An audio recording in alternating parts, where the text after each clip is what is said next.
Bismillahirrahmanirrahim. Assalamualaikum warahmatullahi wabarakatuh.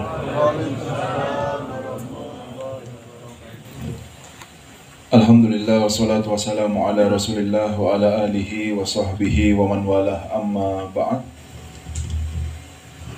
Yang kita sama-sama muliakan para habaib Al-Habib Abdul Qadir Jailani bin Ali Zainal Abidin Al-Muhdar dan hadirin rahimakumullah. Alhamdulillah, puji syukur kehadirat Allah Subhanahu wa Ta'ala yang masih meringankan langkah kita untuk hadir dalam majelis yang mulia ini. Kita datang ke majelis yang mulia ini untuk berbekal, demi untuk menjalani kehidupan yang penuh dengan gelombang dan ombak, supaya kita selamat, karena tidak ada keselamatan kecuali yang menaiki perahunya Rasulullah SAW. Tidak ada yang selamat kecuali yang jalan di jalannya Rasulullah SAW. Jalan yang akan membawa orang pada keberuntungan yang sesungguhnya di dunia sampai di akhirat. Dan Rasul SAW, beliau bersabda, "Taraktukum ala mahajjatil baydha." Saya tinggalkan kalian jalan-jalan yang terang benderang, terang padam, tidak ada sama sekali keraguan. Kalau kita melihat jalan ini, jelas depan pintu yang kita lihat adalah pintunya surganya Allah Subhanahu wa Ta'ala. Lailuha kanahariha, malam bagaikan siang, kata Rasulullah, terang. La yazigu anha illa halik, tidaklah terpeleset atau berpaling dari jalan itu, mencoba cari jalan yang lainnya, menganggap jalan yang lain lebih baik, lebih cepat menyampaikan dia, kecuali orang yang akan dibinasakan oleh Allah Subhanahu wa Ta'ala. Tidak ada jalan mencapai kemuliaan yang sebenarnya kecuali jalan yang diajarkan oleh Nabi Muhammad SAW. Rasul SAW mengabarkan kepada kita semuanya bahwa sebenarnya mawahibullah itu azimah. Pemberian Allah Subhanahu wa Ta'ala ini sangat agung sekali. Tetapi di balik keagungannya dan banyaknya pemberian Allah, mempunyai satu sifat yang namanya aziz. Aziz itu mahal, aziz itu langka. Sedikit orang yang bisa mendapatkannya walaupun banyak dibagikan. Karena apa? Bukan karena Allah pelit, tetapi memang kita yang tidak mempersiapkan diri kita untuk menggapai pemberian tersebut. Rasul SAW beliau bersabda, "Ala inna fi ayyami dahrikum nafahat ala fata'arradu laha." Di dalam hari-hari yang kalian lewati ini, 24 jam kita saja, itu Allah banyak memberikan pemberian-pemberian yang istimewa kepada orang yang mau menyambut pemberian tersebut. Makanya kata Rasul, ala fata'arradu laha. Kalau sudah kita tahu kabar dari Al-Quran, kabar dari Nabi Muhammad SAW, bahwa di waktu ini Allah memberikan pemberiannya, di waktu ini Allah memberikan pemberiannya, fata'arradu laha. Jangan ditinggal, seakan-akan tidak butuh dengan pemberiannya Allah Subhanahu wa Ta'ala. Oleh karena itu, yang menampung pemberian-pemberian ini adalah hati kita. Hati ini tergantung bagaimana kita menyetelnya, ya. Kalau setelannya bagus, nampung banyak dia. Tetapi kalau kita sudah penuhi dengan hal-hal yang tidak seharusnya di hati kita, maka hati kita tidak bisa menerima yang lainnya karena sudah penuh. Karena sudah penuh. Ketika seseorang itu semakin dibuat cerdas oleh Allah Subhanahu wa Ta'ala di dalam ilmu agama ini, dia mengetahui benar firman Allah Subhanahu wa Ta'ala, "Ma asaba min musibatin fil ardi wala fi anfusikum illa fi kitabin min qabli an nabra'aha. Inna dzalika 'alallahi yasir."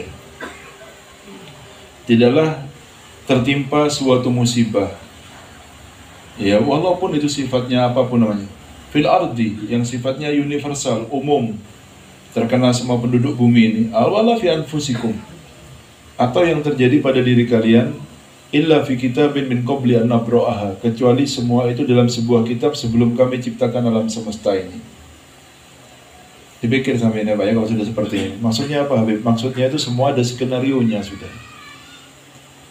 Kita itu tinggal menjalankan skenario itu dengan menjaga hati kita. Yang tidak ada skenario itu bagaimana keadaan hati kita di dalam menjalankan skenario-nya Allah. Itu yang membuat seseorang itu mulia atau tidak. Ketika kita tahu bahwa semuanya sudah tertulis seperti itu, seperti kabar dari dalam Al-Quran ini, semakin kita meyakininya, semakin mempunyai satu sifat yang membuat orang itu semakin mulia di sisi Allah Subhanahu wa Ta'ala. Apa itu? Sedikitnya keinginannya. Karena tahu betul ya, sampean kepingin yang medetang sudah, kalau tidak dikarep sama Allah, sampean tidak akan bisa dengan keinginan sampean tersebut. Tetapi walaupun sampean tidak karep, kadang-kadang sampean kalau ngelihat sekarang keadaan sampean ini, tidak nyangka kalau sampai kalian itu, kita ini sampai kepada titik yang seperti ini. Kalau dipikir dulu, kayaknya saya tidak mungkin jadi yang seperti ini. Supaya tahu bahwa semuanya ada skenarionya. Kita, Allah cuma melihat usaha kita, karena usaha itu bisa merubah keadaan kita dengan lebih baik. Karena perlu tahu bahwa semua ketentuan Allah itu mu'allak. Mu'allak itu terkait dengan amalan tertentu, maka diberikan sesuatu yang lainnya. Paham ya? Seperti umur, rezeki dan sebagainya, itu semuanya mu'allak. Mu'allak itu tergantung. Jadi kalau ada usaha akan diberikan sama Allah Subhanahu wa Ta'ala. Yang harusnya tidak keluar. Tapi semuanya yang dijamin tidak mungkin meninggal dunia kecuali rezekinya sudah sempurna. Harus bergerak ya. Tidak ada yang namanya malas duduk terus mengharapkan rezeki, itu tidak ada yang seperti dalam Islam. Tapi ingat, beberapa kali Imam Ali mengatakan kesian manusia ini, seharusnya dia mendapatkan rezeki yang sama dari cara yang halal, hanya karena satu sifat al-ajalah, terburu-buru, sehingga dia mendapatkan rezeki yang sama tapi bedanya dengan cara yang haram. Orang kalau kesusu ini tidak sabaran ini, seharusnya dia mendapatkan rezeki yang sama dengan cara yang halal, tapi karena terburu-buru rezekinya harus diganti dengan cara yang haram. Makanya jangan kesusu sampean. Yang sabar, lakonono, doanya yang bagus, ikhtiarnya bagus, sisanya serahkan kepada Allah Subhanahu wa Ta'ala. Nah karena itu kan di dalam pertemuan kemarin, apa di tempatnya Mukhlis apa di sini saya lupa, pokoknya di Rogol Jambi, kita terangkan seperti ini. Hadis qudsi ini sangat baik sekali untuk kita renungi ya. Apa itu? Perintah Allah kepada dunia. Ya, perintah Allah kepada dunia. Ya dunia, man khodamana atau man khodamani fahdumi, katanya Allah Subhanahu wa Ta'ala. Wahai dunia, siapa orang yang berkhidmat kepada saya, kepadaku, kepada siapa? Allah. Kata-kata khidmat kepada Allah berarti ada niatan lainnya enggak selain Allah? Kalau sampai niatnya kepin lancar rezeki, kepin itu niatnya untuk sampean sendiri, bukan untuk Allah namanya. Sampean niatnya untuk ini, untuk itu, berarti itu untuk sampean sendiri. Biar saya begini, biar lancar rezeki, biar ini, biar saya. Untuk Allah. Orang yang berkhidmat dan niatnya tidak ada yang lain kecuali untuk Allah. Di dalam menjaga niatan untuk Allah ini diperlukan niat yang sangat kuat sebelum jalan kepada amal tersebut. Jadi kita tanam niatan yang kuat sebelum kita bergerak melakukan sebuah amalan. Niatan dalam hati, katakan berulang-ulang, kalau saya tidak berbuat ini kecuali untuk Allah Subhanahu wa Ta'ala. Walaupun dalam pekerjaan kita mencari dunia, tapi niatkan untuk Allah. Kalau sudah niatnya Allah, tidak mungkin kita ngambil dari yang haram. Kalau sudah niatnya kepada Allah, tidak mungkin kita nipu dalam usaha kita mencari dunia. Kalau sudah niatnya untuk Allah, tidak mungkin kita bohong. Sampai perkataan orang-orang yang jujur dan karena Allah dalam pekerjaannya, ketika ditipu berulang-ulang dan dia tidak mau balik ketipu, biarkan dia menipu saya, yang penting saya tidak menipu karena orang jujur untuk Allah Subhanahu wa Ta'ala. Yang seperti ini, ya dunia man khodamani, wahai dunia, siapa orang yang berkhidmat kepada saya. Apa perintahnya Allah kepada dunia? Fahdumi, kamu wahai dunia berkhidmatlah kepada orang ini. Kalau sudah dunia yang diperintahkan sama Allah untuk berkhidmat kepada orang-orang yang niatnya ikhlas di dalam amal perbuatan itu Allah, orang ini tidak akan kekurangan dunia sampai akhirat. akan dikasih kecukupan dunia sampai akhirat. Namun sebaliknya, waman khodamaki fastahdimi. Siapa orang yang berkhidmat niatnya untuk kamu, cari uang banyak, jabatan tinggi, apa semuanya, niatnya itu cuma yang penting hubungannya sama duniawi. Fastahdimi, perkerjakan dia, jadikan dia budakmu. Jadi orang ini tidak akan selesai kesempakannya dan tidak akan puas dengan kekayaannya, karena dunia selalu berbisik kepadanya untuk selalu mencari dan mengejarnya, padahal puncak dari apa yang kita usahakan adalah kematian, meninggalkan dunia itu sendiri. Puncak dari umur kita ini ketika kita meninggalkan dunia, itulah puncaknya. Kenapa kita mencintai sesuatu yang pasti akan meninggalkan kita? Lalu kenapa kita meninggalkan sesuatu yang akan kita tinggal di sana selama-lamanya? Ini akal logika dari mana? Atau kalau mungkin kita berkeyakinan kalau saya tidak mungkin mati, Habib yang lain yang mati mungkin. Ya, tidak apa-apa, silahkan sampai kejar dunia sampai mati. Nah, sampean ini mencintai dunia dengan keyakinan sampean akan meninggal dunia. Itu ajaibnya manusia ini. Kita yakin akan meninggal dunia dan kita mengejar dunia mati-mati, seakan-akan tidak mau mati. Ajib akalnya manusia ini.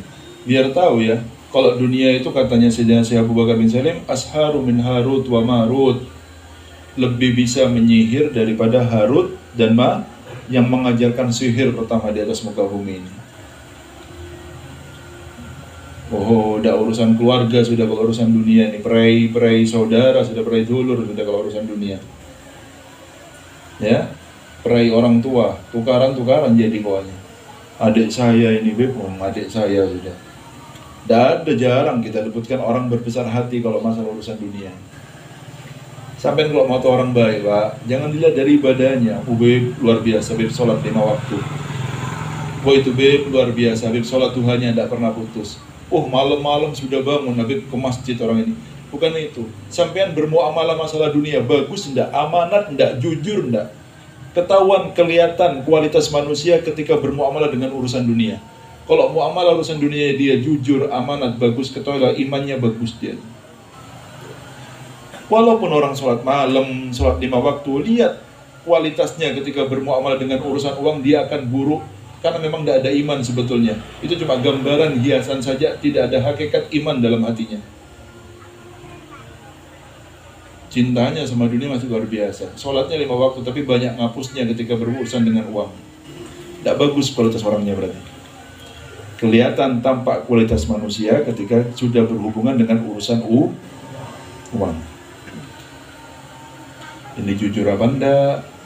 Ini amanat apa enggak? Kalau sudah orang yang jujur, orang yang amanat, berarti bagus kualitas keimanannya. Paham ya? Kalau cuma sholat semuanya bisa. Sampai akan syukur nanti dengan orang yang seperti ini. Kayaknya sholatnya bagus, tapi muamalah uangnya ruwet. Paham ya? Waman hodamaki fastahdimi. Lalu dikatakan sama Sayyidina Syekh Abu Bakar bin Fangdur ila hadzal farqil azim. Lihat ya, dengan perbedaan ini di antara orang yang bekerja dan beribadah, niatnya untuk dunia dan niatnya untuk Allah. Tapi lakin do'atil ukul, sudah hilang akal sehatnya orang. Terlalu banyak dibisiki sama setan yang namanya dunia. Fise fan, dengan sesuatu yang sifatnya fana, yang pasti akan meninggalkan kita. Walam tukhlaq illa li ta'ah, kalian tidak diciptakan kecuali untuk taat, katanya Sayyidina Abu Bakar bin Salim. Kalau kita sudah tahu bahwa kita diciptakan oleh Allah untuk ibadah dan taat, seharusnya yang menjadi fokus kita supaya menyempurnakan ibadah dan ketaatan kita kepada Allah.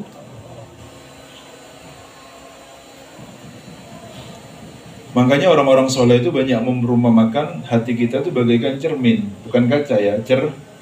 Beda, kalau kaca kan gini ya, kalau cermin itu yang bisa buat sampean ngaca itu cermin namanya. Tidak ada di cermin kecuali sesuatu yang ada di depannya. Paham ya? Kalau di depannya sudah dunia, tidak mungkin melihat ke yang lainnya, tidak mungkin ada apa-apa yang lain selain dunia dalam hatinya. Jadi bohong kalau saya mencari dunia untuk Allah, Habib. Niatnya, ngoyonya sampai tukaran urusan dunia dan lain sebagainya. Bohong sampean. Kita melihat ya orang-orang Masya Allah, orang-orang baik hidup di zaman kita. Orang-orang yang benar-benar cari dunia tapi niatnya untuk akhirat. Namanya Habib Abdul Qadir Al-Khirid. Siapa namanya Habib Abdul Qadir? Ya, semoga panjang umur beliau ya. Tinggal di Jeddah sana. Pulang ke Tarim. Kalau ke Tarim itu Pak, sampai tahu, kita ngelihat ini Habib ini. Itu orang antri depan rumahnya. Antri. Habib ini keramat, soleh, Masya Allah, baik orangnya. Antri itu, kira-kira urusan apa? Minta doa. Enggak ada minta doa, minta uang. Orang-orang datang antri minta uang. Habib, ini genset kampung saya, ini kan Tarim. Tidak sama kayak Indonesia, Bapak lainnya sudah bagus ya. Mati sehari berkali-kali di Tarim itu. Genset kampung saya rusak Habib, kemarin dibelikan antum begini-begini, perbaikan sudah berkali-kali rusak, sekarang rusak, harus diganti baru kayaknya. Berapa uangnya genset? Sekian diambilkan. Sudah yuk gantian, masuk lagi lainnya. Semua 1, 2, 3, 4 yang antri panjang, tidak ada urusan minta doa masalah akhirat, semuanya urusan dunia. Dan beliau sudah siap di sebelahnya uangnya. Orang yang minta dikasihkan. Ini hakikat orang cari dunia untuk kepentingan akhir. Seneng kalau jadi orang kaya dan kita dijadikan perantara kebaikan yang membuat orang sekitar kita jadi tersenyum dengan keberadaan kita. Buat apa sampean kayak dinikmati sendiri orang makan sampean sak piring nih Pak? Mau makan satu baskom dah sampean ini? Atau berani tak sampean makan kambing satu, ya samurat jeglek sampean langsung. Orang makannya sama-sama satu piring sampean. Berbahagialah ketika Allah memberikan rezeki lebih kepada kita dan kita ini menjadi penyebab orang-orang itu tersenyum dengan keberadaan kita. Paham ya? Yang senang sampean berarti Allah sudah milih kita untuk menjadi perantara dan maklarnya Allah untuk menyebarkan kebaikan dengan dunia yang kita punya. Kita termasuk orang yang dipercaya, diberikan amanat sama Allah. Tapi buat apa sampean punya uang banyak, mau diapakan uang itu? Ditumpuk, senang itu, aman, tenang, tentrem, ayem beb. Delok rekening sak miliar iki ayem mati beb, tenang, tentrem, ayem. La haula wala quwata illa. Pak ayem itu bangun malam dulu Pak sampai nangis mikiri dosa, alhamdulillah dikasih kesempatan nangis sama Allah. Paham ya? Ayem sampean. Ini kalau tidak ditangisi sekarang, kapan mau ditangisi nanti? Di akhirat nangisnya sampean kasep.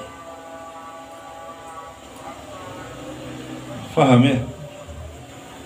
Oleh karena itu, ya, beliau berkata, fa'usika ya akhi, saya wasiat kepadamu wahai saudaraku, kata Sayyidina Abu Bakar bin Salim, bitarkiha wa ila'il qalbi minha. Terus tinggalkan sudah yang kesenangan berlebihan terhadap urusan dunia itu. Saya tahu cerita rambutnya sudah mulai sakit-sakit, mulai badannya sudah penyakit antri, rambutnya sudah mulai putih. Ya, malam batuk-batuk katanya Habib ini. Badan sudah linu semuanya. Masih kurang apa tanda-tandanya sampean ini? Lengkap ya, syarat, memenuhi syarat sudah ya. Memenuhi syarat sudah. Makanya kan Rasul SAW itu beliau mengatakan kalau sudah usianya 40 tahun lebih itu masih tidak lebih kebaikannya daripada keburukannya, siap-siap sudah masuk neraka sudah, kata Rasulullah. Iya. Man balagha arba'in walam yujaba walam, maksudnya tidak, siapa orang yang sampai usianya 40 tahun tidak lebih kebaikannya daripada keburukannya, maksudnya itu keburukannya lebih banyak daripada kebaikannya, fal yatabawa maq'adatahu minan nar. Siap-siap tempat duduknya di neraka sudah, kata Rasulullah. Karena sudah terlalu banyak pelajaran yang dia lihat dengan matanya. Dari keluarganya yang meninggal, saudara yang tertinggal, urusan dunia seperti ini, urusan akhirat seperti ini. Sudah banyak yang dilihat. Tidak kurang-kurang contoh sudah. Tapi akal ini kemana? Digunakan untuk apa sama-sama dikasih akal?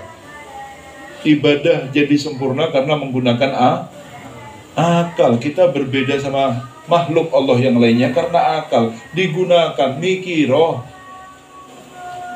Masa iya hidup saya gini terus? Masa iya saya tidak percaya, saya tidak kepingin kumpul sama Nabi Muhammad nanti di akhirat.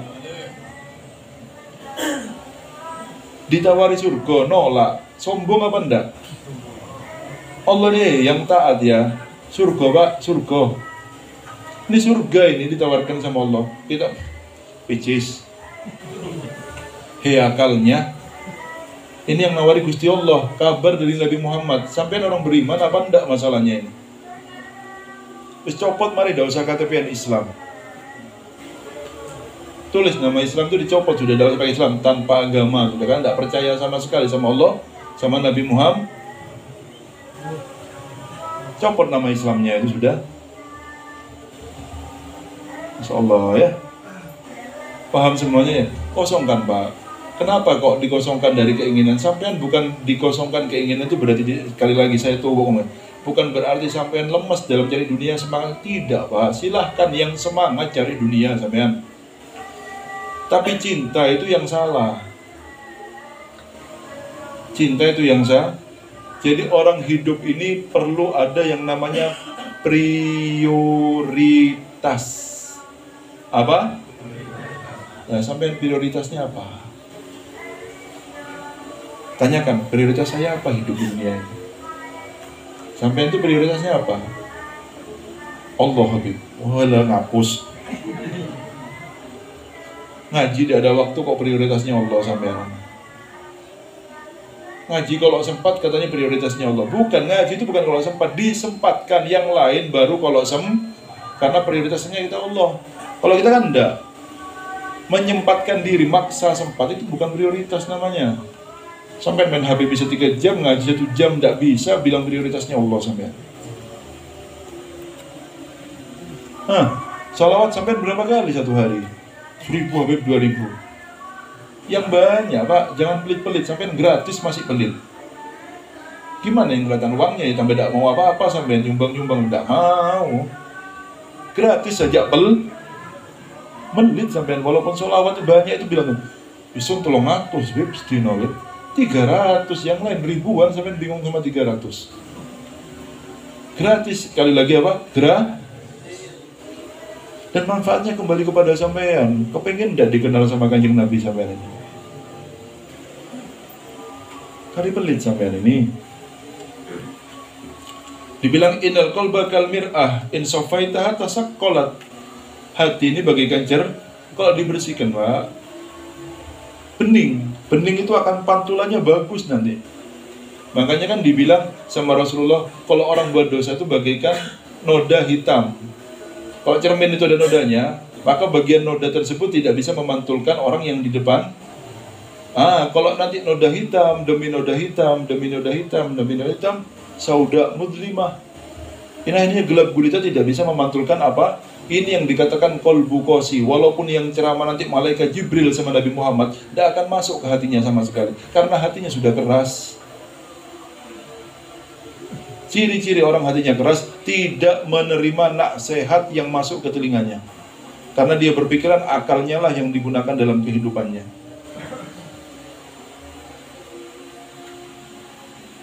Ketika sampean itu pantulannya Allah, depannya cerminnya Allah, Nabi Muhammad, gimana kira-kira cahayanya itu? Kan enggak, kita ngadepnya sama dunia kita ini, depan kita ini. Itu sumpah kita, itu senang kita. Senang kita kalau dapat sedih kita kalau kehilangan Tidak ada yang sedih, tidak qiyamul lail, ya Allah nangis. Kenapa? Kebabas Habib, tidak qiyamul lail tadi malam. Ada? Coba ngacung ayo, mau tahu mukanya saya. Saya melihat wajahnya saya, yang nangis gero-gero gara-gara tidak bangun ketika malam. Eman-eman Habib, Allah bagi-bagi pemberian dan saya tidur ketika itu sampai nangis-nangis. Ada? Tidak ada jar nolomo, sesuk menangis insyaallah. Kalau uang sampai yang tangisi sungguhan itu. Kalau bayinya dapat 5 juta terus sampai tidak dapat, getun sampai setengah mati. Tapi tidak bangun malam sampai tidak getun sama sekali. Karena apa? Bukan prioritasnya sampean itu. Sampean hidup untuk apa? Itu pertanyakan. Saya hidup untuk apa ya? Kok sampai kayak gini kehidupan saya? Semoga selamat semuanya ya. Ayo yang semangat. Kita ini kepingin jadi orang yang baik Pak. Ya, orang baik itu hatinya bersih, tidak nampung apa-apa. Sampai mercone kaget. Ya, gimana Pak? Ada bom sampean ini? Kayak digasah, mercon kaget banget. Paham ya? Paham ya? Kenapa perlu kita ini ihtimam, perhatian sama hati kita. Bersihkan, kurangi keinginannya yang terlalu banyak itu. Kurangi sedikit-sedikit, kurangi sedikit. Tahu lah, ada yang ngatur semuanya. Sampean kalau punya uang beli, tidak punya uang usah kepingin sudah. Caranya tidak kepingin Habib, jangan banyak lihat macam-macam, matanya itu dijaga. Supaya tidak kepingin karena mata itu semakin tidak dijaga, semakin banyak keinginannya. Kita kepingin dengan sesuatu yang kita lihat dan kita dengar. Semakin sedikit kita melihat dan mendengar, semakin sedikit keinginan kita. Sampai tidak mungkin kepingin kalau tidak melihat. Sampai tidak mungkin kepingin kalau tidak mendengar. Semakin sedikit keinginannya, semakin lowong hatinya. Semakin lowong, semakin bisa dikasih sama Allah. Tapi kalau sudah full banyak keinginannya, mau dikasih apa orang sudah full isinya. Embernya sudah full, mau diisi apa lagi? Numplek nanti tidak bisa. Makanya perlu dikosongkan dari semua keinginan biar nanti keinginannya satu saja, Allah dan Nabi Muhammad SAW. Semoga bisa semuanya ya. Ya, semoga kita ini jadi hati-hati yang layak untuk menerima pemberian dari Allah Subhanahu wa taala. Semoga hati kita adalah hati yang berhak untuk mendapatkan amanat dari Allah Subhanahu wa taala. Semoga hati kita hati yang bersih sehingga kita masuk dalam firman Allah, yauma la yanfa'u malun wala banuna illa man atallaha biqalbin. Semoga hati kita termasuk qalbun salim yang diharapkan semuanya sehingga bisa selamat nanti di akhirat kumpul bersama dengan orang-orang yang mulia. Al-Fatihah.